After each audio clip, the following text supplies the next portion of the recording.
एक ऐसी सभ्यता जो किसी दूर दूसरे प्लेनेट पे रहती है, वो हमेशा से ही हमारे लिए एक आकर्षण का केंद्र रही है।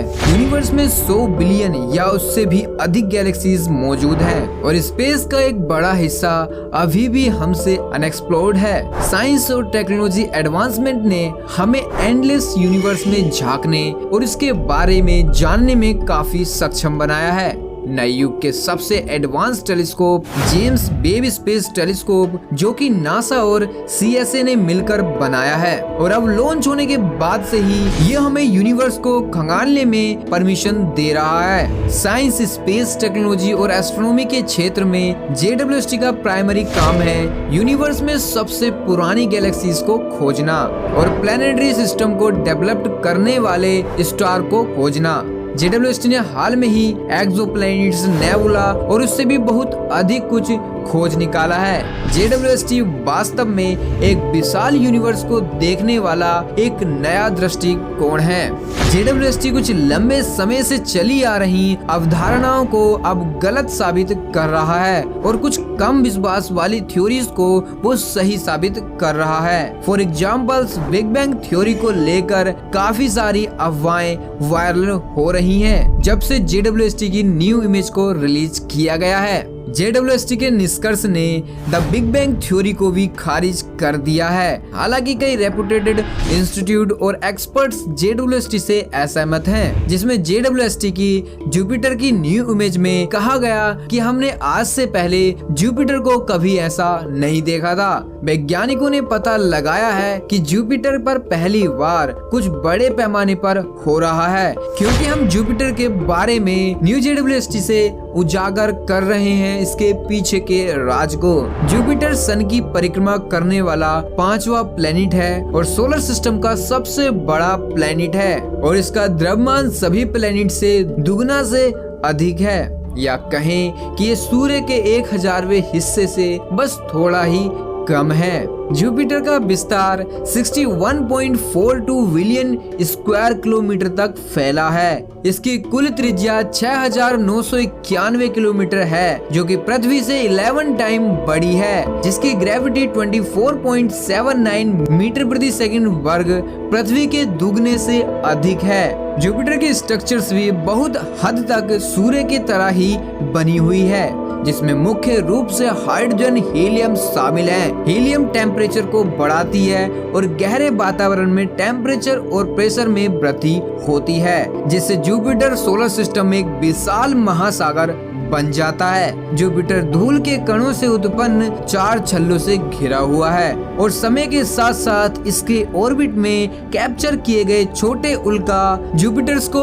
और भी आकर्षक बना देते हैं। हाल ही में JWST डिस्कवरी ने 22 अगस्त को दुनिया भर में ध्यान केंद्रित करने वाला बना दिया। जुपिटर की जारी की गई अनचेंटिंग इमेज, जिसमें हम जुपिटर के उत्तरी और दक्षिणी ध्रुव में रोशनी को देख पा रहे थे, उसे देखकर और चक्करदार ध्रुवीय धुंध एक नाटकीय वाइड एंगल शॉट सा लगता है, जो ग्रह के चारों ओर फैत रिंग की एक चमकदार पृष्ठभूमि के खिलाफ 2 छोटे चंद्रमाओं को दिखाता है। अमेरिकन फ्रांस रिसर्च टीम के अनुसार इंफ्रारेड आर्टिफिशियल इमेज के रूप में हरे, नीले, पीले, नारंगी और सफेद रंग में रंगे हुए से दिखाई देते हैं, जो कि इस रिंग में एक विशाल तूफान को भी प्रकट करते हैं, जो जुपिटर में ग्रेट रेड स्पॉट के रूप में जाने जाने वाला सबसे बड़ा तूफान है, जिनमें से कुछ छोटे तूफान भी प्रमुख हैं। और यह इतना बड़ा तूफान है कि इसमें हमारी पूरी पृथ्वी समा सकती है।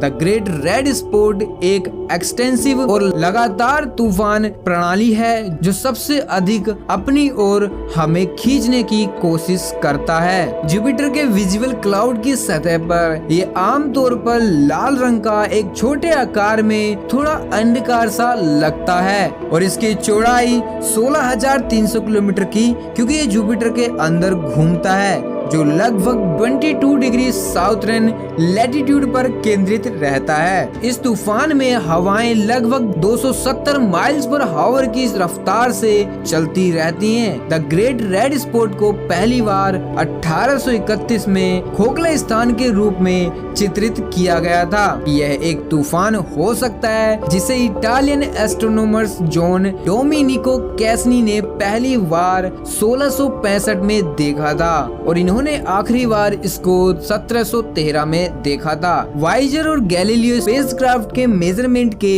ऑब्जर्वेशन में बताया गया कि इसका रंग सैल्मन लाल से भूरे रंग से भिन्न हो सकता है और ये सराउंडिंग क्लाउड बेल्ट के अलावा स्पेसक्राफ्ट से हाई रेजोल्यूशन इमेज में डिटेक्ट कर पाना बेहद मुश्किल हो जाता है, क्योंकि ये गुलाबी बादलों की परतें कभी कभी हाई एल्टीट्यूड से ढक जाती हैं। 19वीं शताब्दी के अंत में पृथ्वी से इसे ग्रे रंग का आभास देते हुए उस स्पॉट की लंबाई लगभग 48,000 किलोमीटर बताई गई, जो तब से छोटा होता जा रहा है। 1979 में वाइजर स्पेसक्राफ्ट के मेजरमेंट में इसकी लंबाई कुल 23,000 किलोमीटर ही निकली, जो धीरे धीरे बहुत कम होती जा रही है। 2012 के बाद मौसम वैज्ञानिक के अनुसार ये प्रति वर्ष लगभग 900 किलोमीटर की स्पीड से कम हो रहा है। The great red spot Jupiter के साउथर्न हेमिस्फीयर में एक हाई प्रेशर सेंटर है, जिसमें वाइजर 1 ने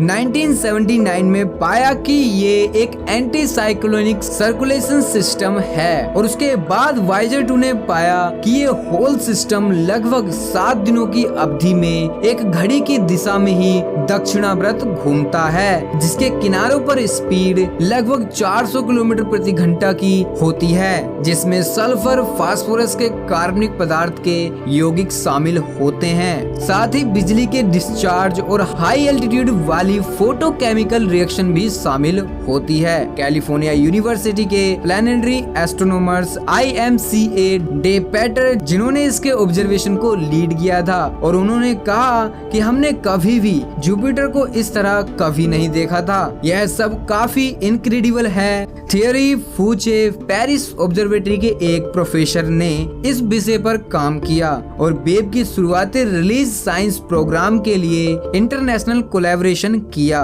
वास्तव में हमने इसकी उम्मीद नहीं की थी, जो इस रिमार्केबल इमेज में इसके रिंग के साथ साथ स्मॉलेस्ट सैटेलाइट्स और यहाँ तक कि गैलेक्सीज का विवरण भी हमें इसके अंदर देखने को मिल जाता है। इस इमेज में जुपिटर पर बिजली की धुंध और एरोरास की एक ऐसी विस्तृत इमेज जो स्मिथ के नागरिक वैज्ञानिक से पहले कभी नहीं ली गई थी, जिन्होंने इसे वेब कैमरा द्वारा कैप्चर किया था। उन्होंने इस इमेज के अनुवाद के लिए वैज्ञानिकों के साथ काम किया, जिसमें 3 स्पेशल इंफ्रारेड फिल्टर हैं जो प्लेनेट की डिटेल्स को हाईलाइट करते हैं, जो साथ में ही 2 इमेज को प्रोड्यूस्ड करते हैं, जिसको विजिबल स्पेक्ट्रम पर मैप्ड किया गया है, क्योंकि हमें पता है कि इंसानी आंख इंफ्रारेड लाइट को नहीं देख सकती और सबसे छोटी वेवलेंथ को आमतौर पर अधिक नीले रंग के रूप में देखा जा सकता है, और सबसे लंबी वेवलेंथ के कारण ही द ग्रेट रेड स्पॉट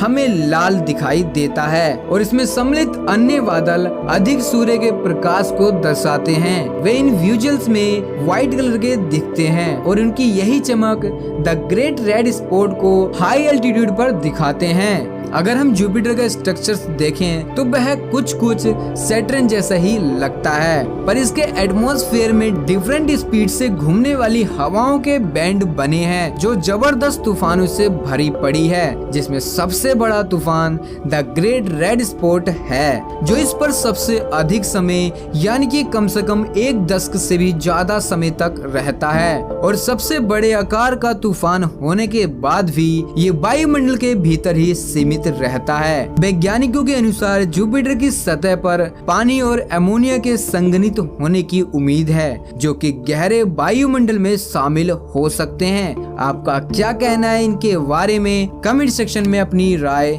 जरूर दें और अगर वीडियो पसंद आई हो तो वीडियो को लाइक एंड शेयर करना ना भूलें। साथ ही अगर चैनल पर नए हो तो चैनल को सब्सक्राइब कर बेल आइकन को प्रेस जरूर कर दें ताकि आने वाली न्यू वीडियो की नोटिफिकेशन आपको सबसे पहले मिल सके। तो चलिए मिलते हैं न्यू वीडियो में न्यू टॉपिक के साथ। तो जब तक के लिए be alert, be happy, be curious.